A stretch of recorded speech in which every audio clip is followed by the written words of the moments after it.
Hey, this is Hammer with a 2,400 point battle line against a new High Elf book. So my opponent is a very experienced tournament player, and he picked up his book pretty much the day we played this game and scratched out a list. So this is what he came up with. He's got 5 Illyrian Reavers on the right, 2 units of 15 Bowmen, and 2 Bolt Throwers. In the center, he's got a massive White Lion Death Star. So he's got a level 4 Archmage with High Magic, Book of Hoeth, Talisman of Preservation. He had a BSB with a 2-up armor save, a Lore Master that had Sword of Might. I think he had an armor save as well, and a Standard of Discipline in that unit. So even if one of these characters dies, that unit's going to be Leadership 10. So unfortunately, in looking at the new High Elf book, it seems like a lot of the synergies really point players towards creating a Death Star with the High Magic Lore attribute affecting one unit.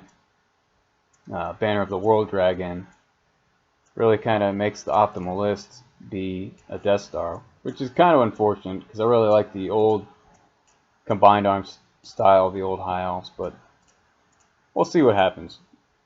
So he's also got 5 Illyrian Reavers, 5 Silver Helms behind them. He's got an Eagle, a Bolt Thrower on the hill, 5 Dragon Princes, and an Eagle on the far left.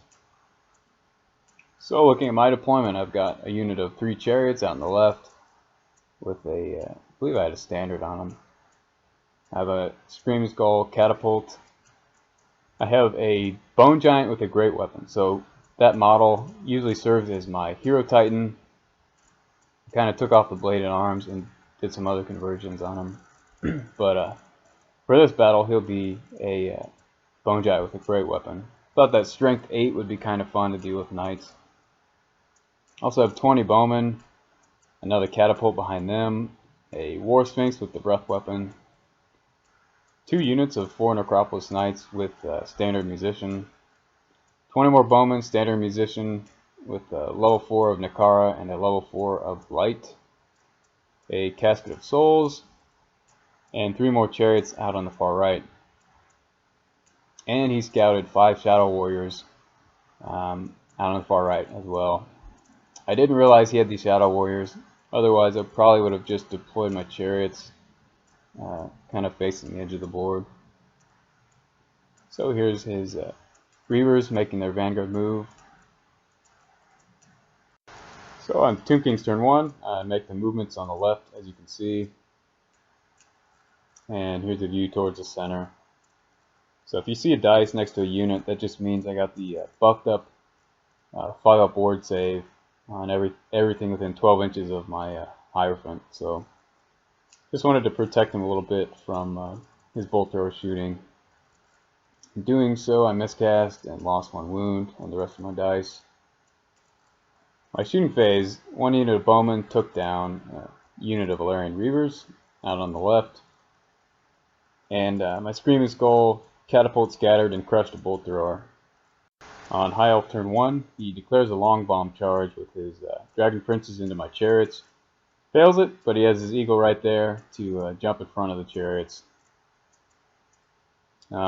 See towards the center, jumps an Eagle to redirect my War Sphinx. So obviously that's the matchup I want. Really want my War Sphinx into his White Lion Horde because that's the only unit I have on the table that can really stand up to him. So also moves a unit of Bowmen into the tower. And on the far right, moves his fast cab right around my Chariots and continues moving his Shadow Warriors forward. So again, if I had used these Chariots defensively, I would have been much better off. I just park them behind the building, facing the right side of the board. I would resist his shooting, and I'd be able to lock both these units out. But as it was, I misdeployed them. In his shooting phase, he picks off a lot of the Chariots. So I've only got 1 wound left on 1 Chariot. Takes down a Necropolis Knight. So on Tomb King's turn 2, my Chariot's out on the left, charge the redirected Eagle, kill it, and reform. and towards the center. So I don't like that the Tomb Kings can't march like everyone else can for free and have to cast a spell. But one nice thing about that is it can kind of trick your opponent and make them think about a whole another movement phase. So I got off the buffed up movement spell, and he let it go because, you know, he's waiting for banishment or the casket, something else more dangerous. And that allowed me to move my Sphinx far enough away from the redirecting eagle to get right in the way of his lions and get the matchup I wanted. So that was kind of nice. Obviously, a big mistake I made here, though, is I should have oriented the Sphinx so he was facing more to the right. That way, when his lions charge me, it would open up a flank charge for my Necropolis Knight. So, really stupid that I didn't do that. And again, it's always the little things that matter in Warhammer, it seems. Let's see, on the right, and just move my chariot as far forward as I can. But he only has one wound left, so he's done. So the eagle that was left in the center after my Sphinx moved away was a threat to my back lines, my catapults. So I pumped 40 shots and a Shem's Burning Gaze in my magic phase, and he survived with one wound remaining, which was really frustrating because now he's going to be able to get into my back lines, and I have nothing that can really turn around and deal with him. So also my shooting phase, I drop a rock on this bolt thrower, hit it, and I roll a 1 to wound. So a little bit of bad luck in the shooting phase. And here's how the board looks after Tomb King's turn 2. So going to High Elf's turn 2, he fails a charge with his Dragon Princes on the left into my chariots.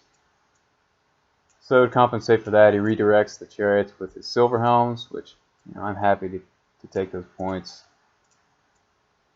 Gets his eagle into my catapult, and the lions charge my War Sphinx. So, you know, definitely the matchup I want. Really the only matchup that I can get that might be able to deal with this unit. So magic cards on the back means he got 2 spells off his last turn, so the unit's got a 5-up ward save. Takes his Illyrian Reavers into my chariot. That thing's toast. Shadow Warriors continue to move up. Shooting phase, he opens up on my unit of snakes and takes a lot of wounds off of them. So after close combat, yeah, the chariot is dead. And my War Sphinx, yeah, he ripped the lions pretty hard, but they still managed to sneak 2 wounds through. Actually killing blowed his Lore Master, but he made his ward save on the 5-up, which was definitely disappointing. But really should hold on next round between my attacks and Thunderstomp, but I don't have my breath weapon next round, so it's always a little bit worrisome. If I could just tie this unit up and kill everything else on the board, I'd be completely fine with that. So after combat, he reformed for ranks, so he still gets a lot of attacks with his martial prowess. And after close combat with the eagle and my catapult, he only does 1 wound, which is kind of funny. And here's the overview of the board after High Elf's turn 2. So on Tomb King's turn 3, I charge his Silver Helms with my chariots out on the left.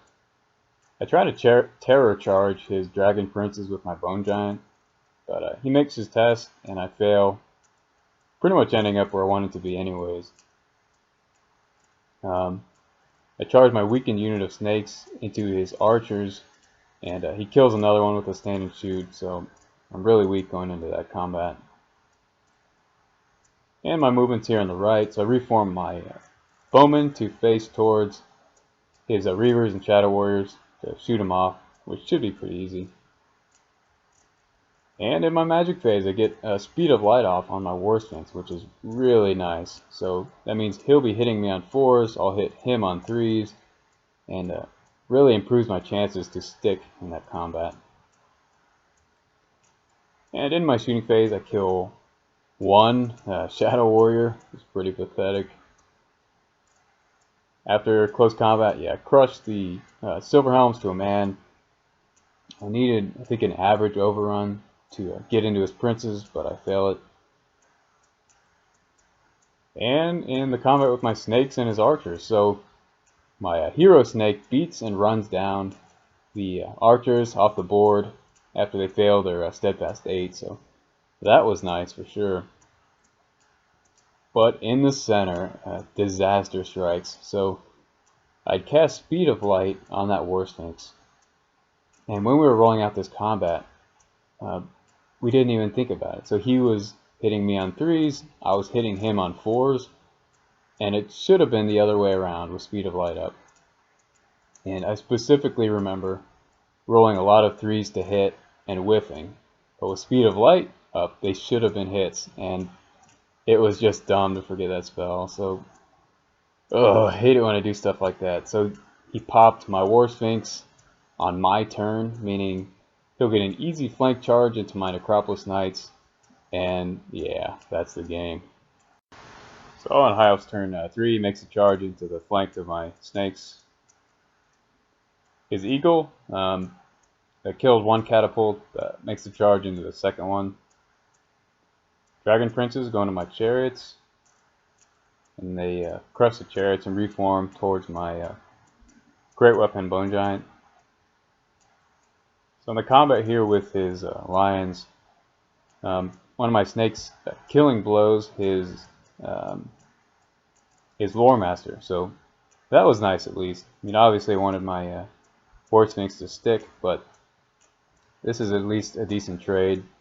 I think pretty much the same points cost as the 4 Necropolis Knights. So then he goes on and pops the Knights to reform towards my center. Eagle takes out my catapult.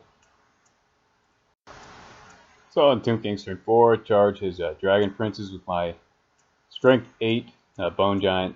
So definitely excited about that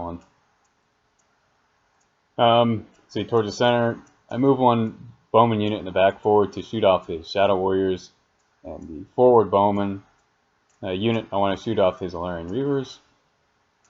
I bail out my characters from the Bowman unit just to try to attempt to run away from the White Lion Horde. And in my shooting phase, one unit kills one Alarian Reaver, and the other unit kills 0 Shadow Warriors. So I guess always hitting on 5s doesn't matter. But in close combat, my Strength 8 Bone Giant just rips the Dragon Princes, which is very nice to see. And High Elf's turn 4, so he makes a charge with his White Lions into my Hierophant. I really didn't think he had the angle to make it, but I guess he just slipped by. And he also takes his Reavers and Shadow Warriors into my Bowman. So it's just a close-up view of one of his banners. He had really nicely painted models. Actually, his 2,000 point army is featured on the Games Workshop website, which is pretty cool. So his lions kill my Hierophant, reform towards my skeletons. His Reavers and Shadow Warriors beat my skeletons in one round and overrun into my level 4 Light Mage. He shoots off my lone Necropolis Knights that had killed my lone Necropolis Knight that had killed one of his Bowman units earlier in the game. Let's see, Shadow Warriors get in with my Casket. His Lions charge my Bowman on his turn 5. Kill my Bowman. The Shadow Warriors kill my Casket eventually. My Strength 8 Bone Giant makes a charge into his final Bolt Thrower. Let's see. It's just showing his Eagle is dead. I don't remember how I killed him though. And at the end of the game, so yeah, my Strength 8 Bone Giant killed the Bolt Thrower, and he's all I have left on the table at the end of the game. And there are the 3 remaining Reavers that were able to take so many bow shots and survive. So that's how it ended. It was a really fun game. Definitely a victory to the High Elves. Definitely a key moment was I needed that War Sphinx to pulled up the white line Death Star because it's really the only option I had in my entire list. So with Bretonia, you know, something I can always do is kind of chaff up the Death Star with Mounted Yeoman and kind of go around it with everything else and clean up. But that seems a lot harder with Tomb Kings because, you know, I can usually get a movement 8 at best reliably with the Horse Archers, and you know, even if I'm chaffing up a Death Star, I don't have the speed and the rest of my army to clean up everything else fast enough. So the War Sphinx seems like a really good option for an infantry Death Star, but the problem is, you know, in a tournament list, cannons are going to take it off and you're going to have nothing left. So the only thing I can really think of is to bring a Death Star of Tomb Guard of my own, which I really wanted to avoid because, you know, I wanted to play Tomb Kings with monsters and, you know, have a lot of fun with it. But yeah, I can see why a Tomb Guard horde may be necessary. Anyways, it was a great game. I hope you enjoyed it, and next one will be against Warriors of Chaos.